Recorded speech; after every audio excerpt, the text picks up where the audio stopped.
ततो विष्णुं च मां विप्रान् सुरान् सर्वान् गणांस्तथा पूजयामास सद्भक्त्या यथोचित्तविधानतः। प्रिय दर्शकों नमस्कार, एक बार फिर से उपस्थित हूँ आप सबके सामने।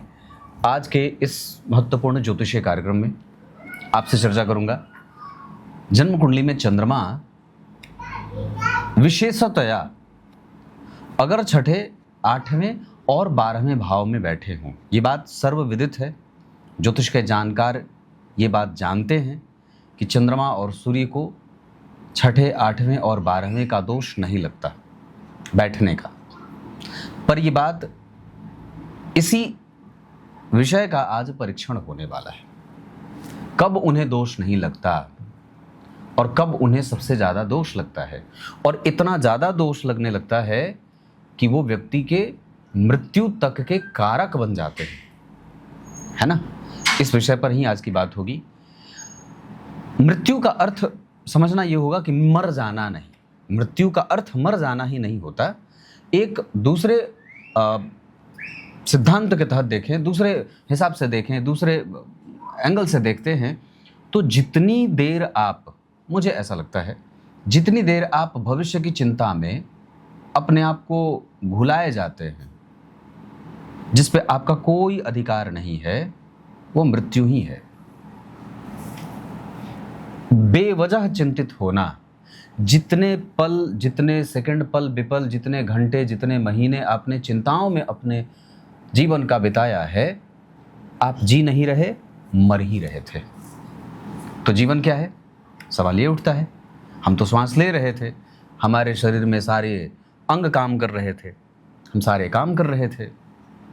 तो जीवन वही, जितनी देर आपने भगवान को जपा था, जितनी देर आपने अपना कर्तव्य निभाया था, अपने कर्म किए थे, बिना भविष्य की चिंता किए, वो वस्तुतः जीवन है।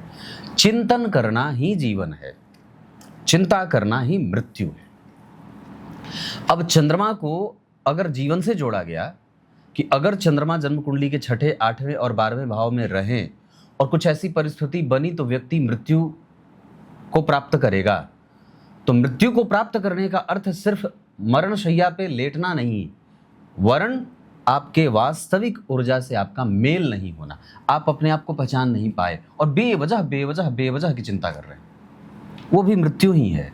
जिस भविष्य पे आपका जरा भी अधिकार नहीं है, आप उसके बारे में दिन रात सोच करके, अपने बच्चों के भविष्य के बारे में सोच करके, अपने दुकान के भविष्य के बारे में सोच करके, अपने भविष्य के बारे में सोच करके अपनी ऊर्जा का क्षरण कर रहे हैं, अर्थात आप मर ही रहे हैं, जी नहीं रहे। याद रखिए, ऐसा कोई भी विचार जो आपको गर्त में ले जाता हो, नकारात्मक ले जाता हो और आपको आपके चेहरे पर उदासी लाता हो, वो आपको मार रहा है, वो आपको मार रहा है। और हर वो विचार जो आप में नई उमंग, नया साहस, नई ऊर्जा और नया दृष्टिकोण उत्पन्न कर रहा है, वो आपको जिला रहा है, वही जीवन है। मैंने क्या बात कही थी? ठाकुर जी को याद करना। जितनी देर आप ठाकुर जी को याद करते हैं, अपने इष्ट को याद करते हैं, अपने परमात्मा को, भगवान को याद करते हैं, उतनी देर आप मोक्ष को प्राप्त कर चुके होते हैं, उतनी देर आप मोक्ष में ही होते हैं। और जीवन वही तो होता है ना, जितनी देर अपने भगवान को जप, बाकी तो सब व्यर्थ ही है। तो अब दूसरा कि चंद्रमा जो ये होते हैं, वो व्यक्ति के जीवन में धन के मार्ग को प्रशस्त करने वाले भी होते हैं। चंद्रमा से धन आगमन के बारे में भी विचार किया जाता है कि वो धन मोटा होगा, जैसे अमृत या कोई भी वस्तु जो तरल है, ऊपर थोड़ी मोटी मोटी नहीं होती, पतली होती है, नीचे गाढ़ा होता है। तो क्या कहा कि अमृत भी है, वो ऊपर से पतला है, नीचे गाढ़ा है, मलाई अंदर है। तो चंद्रमा जो है वो धन के फ्लो के कारक होते हैं। अगर ये बहुत विस्तृत, मजबूत, अच्छे हो गए तो व्यक्ति के जीवन में धन का जो गाढ़ापन है आने का, वो लगातार बना रहता है।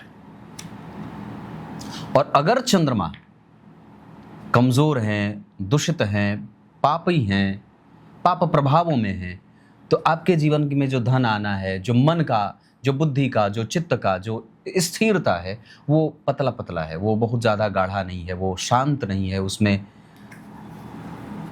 वो वाला भाव नहीं है। ठीक है, आइए शुरू करते हैं आज का कार्यक्रम। कहीं नहीं जाना है, बिल्कुल बन के रहिएगा। शुरू करते हैं आज का विषय। आरंभ में मैंने जो श्लोक पढ़ा है वो शिवपुराण का है, जिसका अर्थ कार्यक्रम के अंतिम हिस्से में बताऊंगा। पर फिलहाल ये मैं जो आपको सिद्धांत बता रहा हूं ये है शास्त्र सम्मत, मैं अपने मन से कुछ नहीं बता रहा। तो विचार करिए, अगर जन्म कुंडली में चंद्रमा छठे और आठवें भाव में बैठे हों, क्या कहा कि चंद्रमा छठे और आठवें भाव में बैठे हों और अपनी राशि में ना बैठे हों, मतलब इनकी अपनी राशि ना बनी हो, है ना, और ये बिल्कुल ही कमजोर हो, मतलब इनका जो अंश बल है वो 0 से 6 अंश के बीच में है, या तो 24 से 30 के बीच में है। 0 से 6, 24 से 30 के बीच में है, और इन पर किसी बलवान पापक ग्रह की दृष्टि ना हो। अब यहां पे आपको थोड़ा अलग लगेगा, क्योंकि मैंने यहां 4 लिख दिया है, यहां भी 4 लिख दिया है, और यहां शनि और मंगल को बलवान कर दिया, क्योंकि ये दोनों पापक ग्रह हैं। बुध पापक ग्रह के साथ पापक हो जाते हैं और शुभक ग्रह के साथ शुभक हो जाते हैं, ये तो बात आप जानते ही हैं।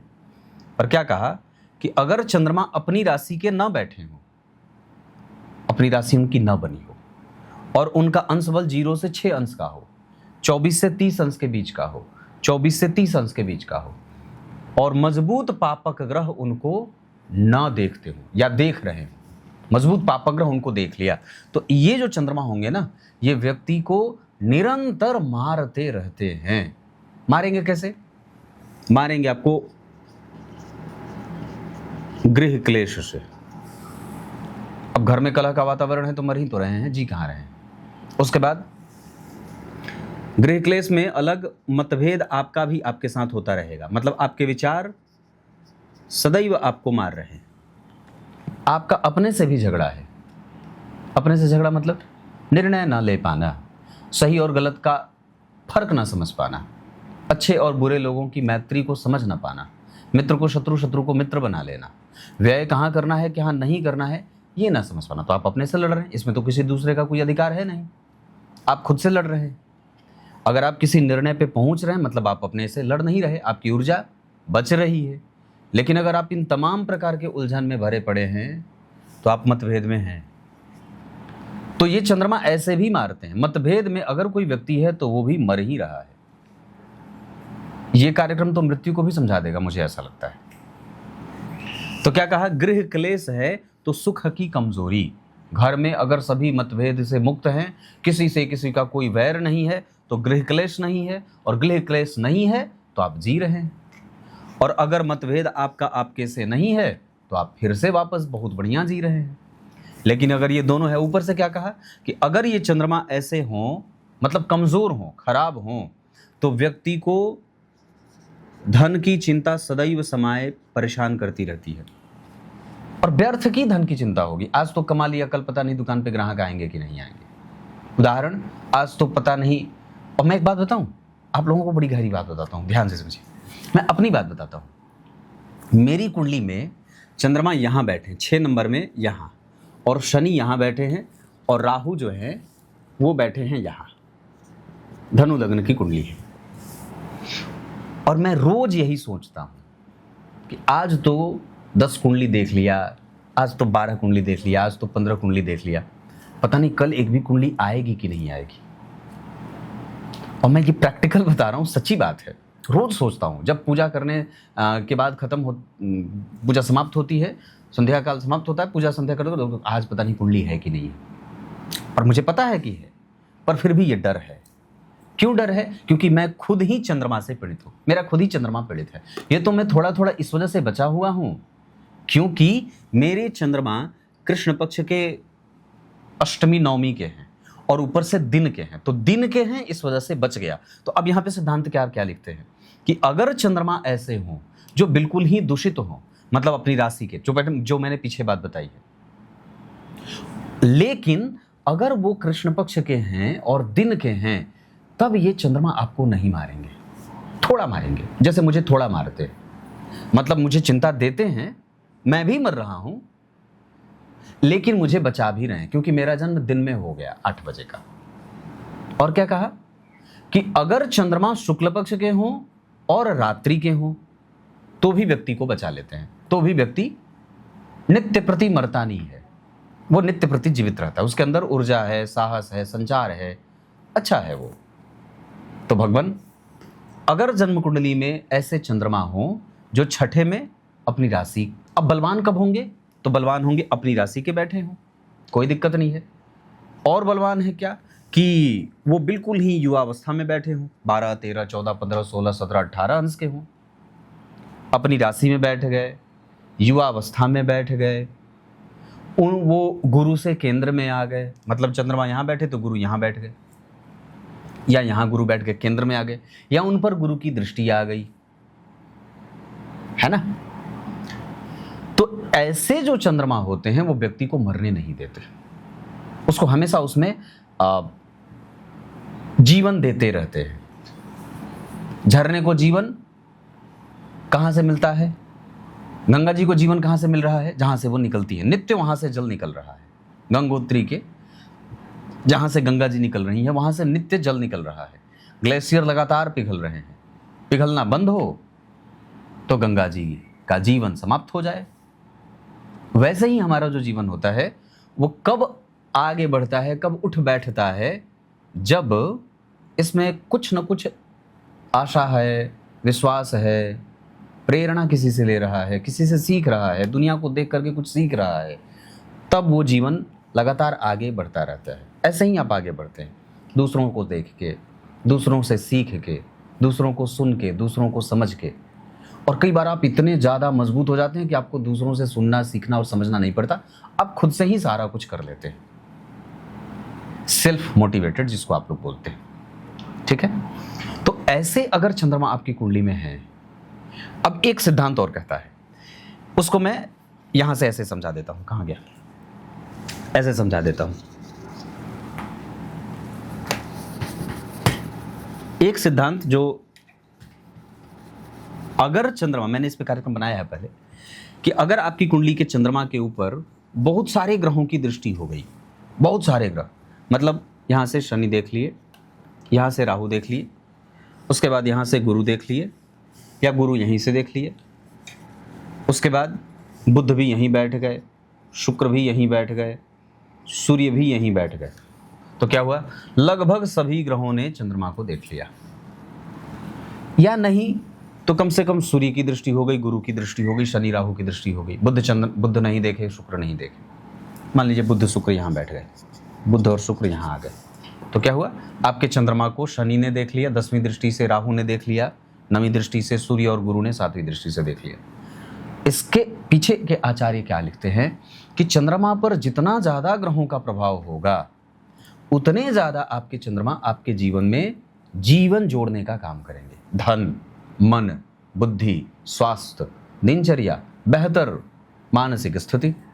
और क्या कहा, आपको ये गिनना होगा कि आपकी कुंडली में चंद्रमा के ऊपर कितने शुभ ग्रह की दृष्टि है। अब ये सबसे कठिन कार्य होता है और लोग ये प्रायः नहीं जान पाते। उदाहरण इसको स्पष्ट करते हैं, अगर जन्म कुंडली तुला लग्न की हो गई और गुरु अगर देख लिए, तो गुरु पापक होके देख रहे हैं, पर नैसर्गिक रूप से शुभ ग्रह हैं। ऊपर से अगर शनि की दृष्टि आ गई तो शनि यहां शुभ ग्रह होकर के देखेंगे, क्योंकि अच्छे भाव के स्वामी हैं। क्लियर है? अब जरा देखिए, यहां गुरु शुभ ग्रह होके देख रहे हैं, लेकिन उस कुंडली के लिए पापक होते हैं, तो उनके अंदर पाप प्रभाव रहेगा। तृतीय और छठवें भाव के स्वामी होते हैं तो पापक हो जाएंगे। उसके बाद यहां शनि शुभ ग्रह होंगे, और दूसरा अगर यहां मंगल भी बैठ जाए, और नहीं, यहां मंगल यहां से देख लें, बुध भी यहां से देख लें, तो अब बुध क्या हुए, टोटल पापक हो गए। अब थोड़ा विचार करिए, राहु भी यहीं बैठ गए, तो क्या हुआ, कि गुरु भी पापक भाव के स्वामी थे, मंगल भी मारक होते हैं तुला लग्न में, बुध भाग्येश होते हैं लेकिन पापक ग्रहों के मध्य में आ रहे हैं तो पापक हो गए। तो आपके चंद्रमा पे सारे के सारे लगभग पापक ग्रहों की दृष्टि पड़ गई। ऐसे चंद्रमा व्यक्ति के जीवन से जीवन खींचने वाले हो जाते हैं। आपके जीवन में कितना जीवन बचा है ये चंद्रमा तय करते हैं। आपके चंद्रमा पर कितने ग्रह की दृष्टि है, आपके चंद्रमा पर कितने शुभ ग्रह की दृष्टि है। उदाहरण फिर से मान लीजिए कुंडली बदल गई और 1 नंबर की कुंडली हो गई। ये बहुत गंभीर विषय है, इसको आप इतनी आसानी से सरलता से नहीं समझ सकते। 1 नंबर की कुंडली बन गई, गुरु ने देख लिया, उसके बाद यहाँ से शनि देख लिए, यहाँ से मंगल देख रहे हैं, यहाँ बुध बैठ गए, शुक्र भी बैठ गए, सूर्य यहाँ बैठ गए। ऐसे चंद्रमा पर शनि की दृष्टि मतलब एक पापक ग्रह। मंगल इस कुंडली के लग्नेश होते हैं, पापक नहीं होंगे तो शुभ हो गए। बुध यहाँ पापक होंगे नहीं होंगे, क्यों नहीं होंगे? क्योंकि ये शुभ भाव में बैठे हैं, गुरु के साथ बैठे हैं और कुंडली में अच्छे भाव के स्वामी नहीं होने के बावजूद कम से कम उनके ऊपर गुरु का प्रभाव है। हालांकि मंगल भी पापक होंगे लेकिन लग्नेश होकर के सामान्यतया चतुर्थ भाव में बैठकर कठिनाइयों के साथ परिणाम देने वाले, मानसिक असंतुलन के साथ परिणाम देने वाले ग्रह होंगे बहुत गंभीरता से। तो यहाँ पे क्या हुआ कि जितने ज्यादा शुभ ग्रह की दृष्टि पड़ गई उतने ज्यादा आपके चंद्रमा ने आपको जीवन दे दिया। प्रत्येक लग्न की कुंडली के लिए ग्रह बदल जाते हैं, पापक और शुभग। मिथुन लग्न की कुंडली के लिए, कर्क लग्न की कुंडली के लिए शनि पापक मारक सारे हो जाते हैं, है ना।